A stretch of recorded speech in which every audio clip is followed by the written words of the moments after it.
Hello guys, welcome back to my channel. I am Sampada Auze and you're watching Samlish. So I am so sorry for taking this long to make another video on IELTS. Actually, I'm so occupied. I recently got an internship and I go there 11 बजे से 6 साढ़े 6 बजे तक in office. तो it takes me a lot of efforts कि मैं वापस आऊँ and then सोचूँ and फिर मैं वीडियो बनाऊँ. तो मैंने सोचा कि अभी कुछ दिनों तक keep it aside and focus on what I really want to do. So I finally decided कि आज तो बनाना ही है, आज कुछ भी करना है. Because I started again getting DMs कि लाइक नेक्स्ट वीडियो कब आ रहा है एंड ऑल अबाउट IELTS ये वो. Like people are more interested in knowing about IELTS then me. I mean okay fine.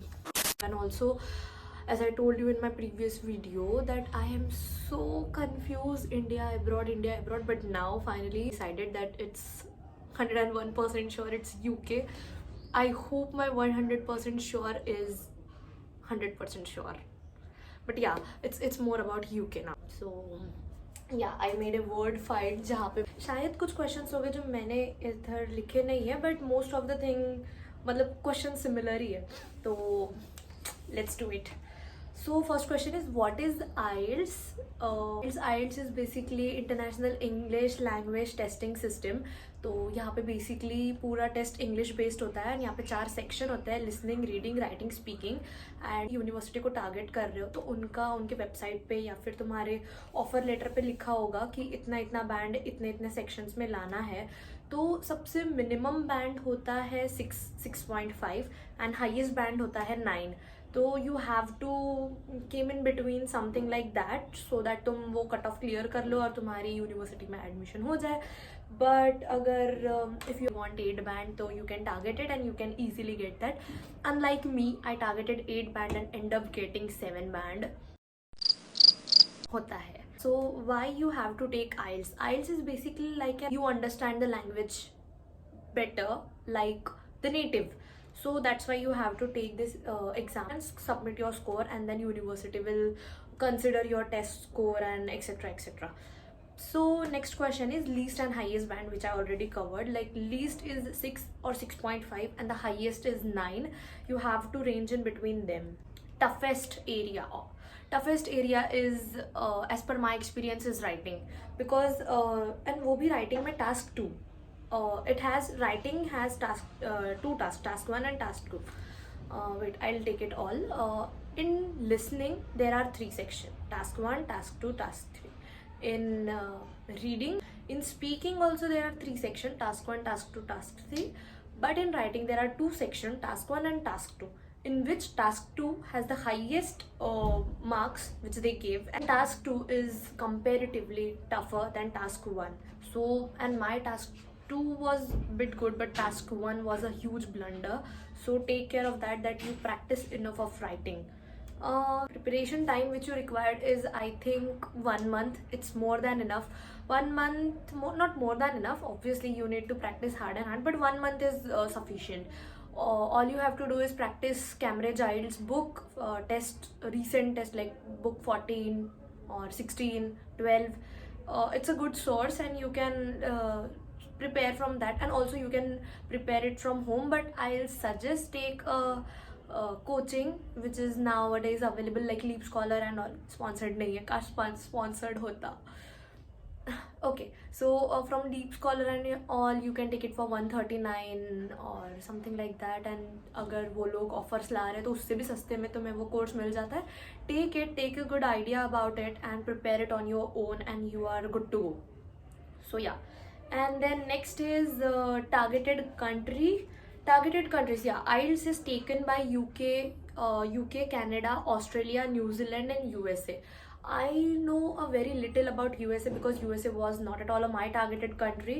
I was always confused in UK and Canada, and now I eventually end up in UK. So UK and Canada, New Zealand and Australia are the most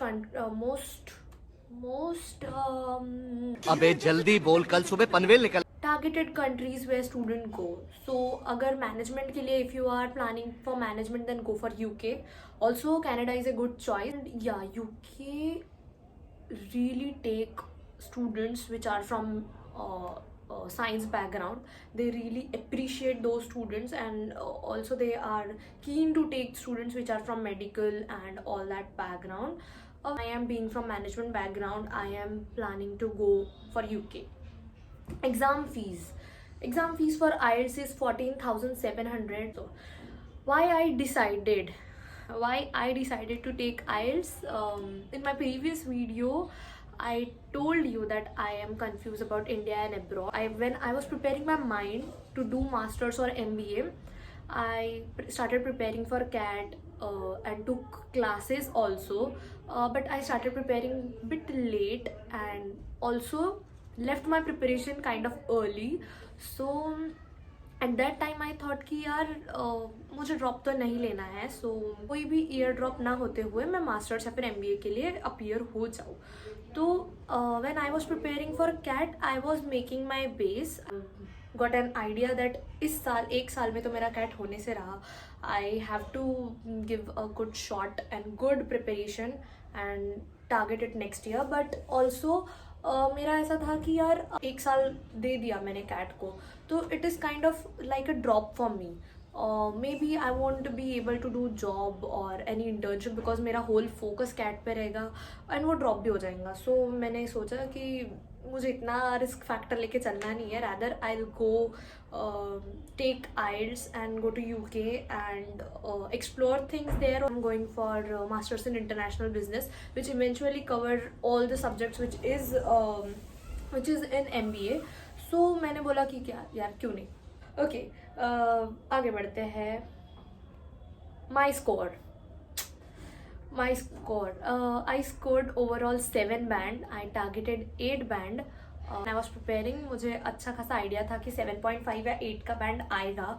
but the problem what happened there is 16th of December मुझे anxiety हो रही थी कि यार मैं IELTS दूंगी. आज मेरा IELTS का स्पीकिंग टेस्ट है एंड मैं अभी भी श्योर नहीं हूँ कि मुझे इंडिया में ही रहना है या मुझे अब्रॉड जाना है, मैं क्या करूँ. And you know sometimes we just get so hard on our self that हमें लगता है कि we are just useless, and मुझे तो रोज़ लगता है.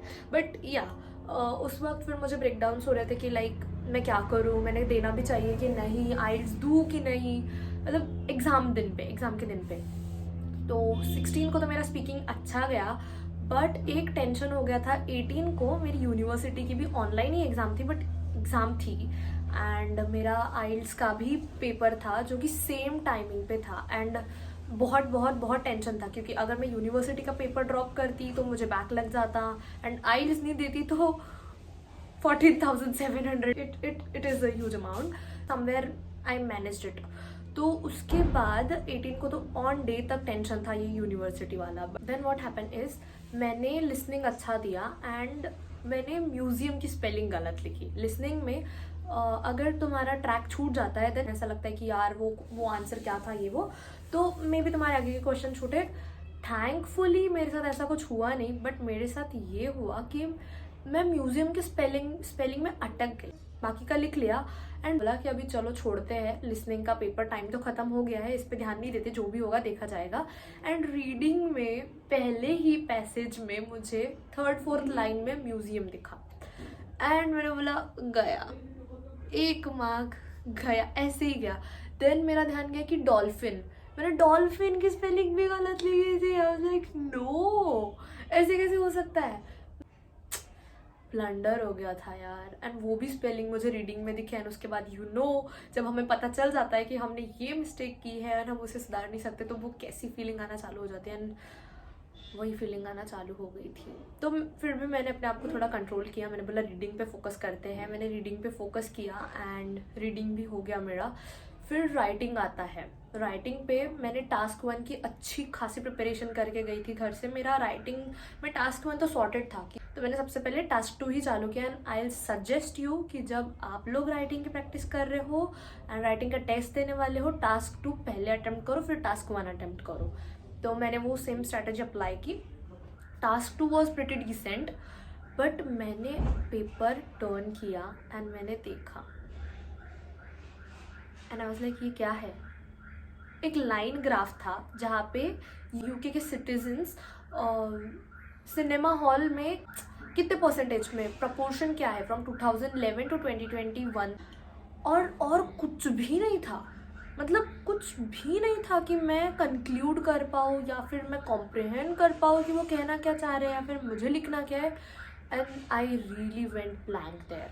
प्रॉब्लम ये हुई कि मैंने इंट्रोडक्शन लिखा, ओवरव्यू लिखना पड़ता है, मैंने पहले ओवरव्यू की 2 लाइन लिखी, मैंने मिटा दी, पेंसिल से लिखना पड़ता है. फिर मैंने ओवरव्यू लिखा, फिर मैंने मिटा दिया, मैंने फिर लिखा, मैंने फिर मिटा दिया. एंड अब पेपर ख़राब होना चालू हो गया था एंड मैं पैनिक करना चालू हो गई थी कि यार मैं आगे ही नहीं बढ़ रही हूँ.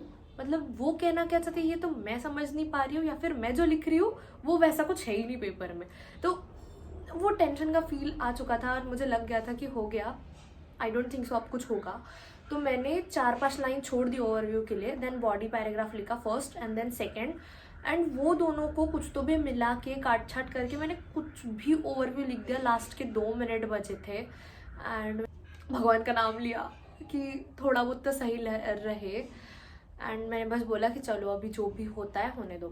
तो मुझे लिसनिंग में आया है 7.5, मुझे रीडिंग में आया है 7 एंड मुझे राइटिंग में 6 आया है एंड स्पीकिंग में 7.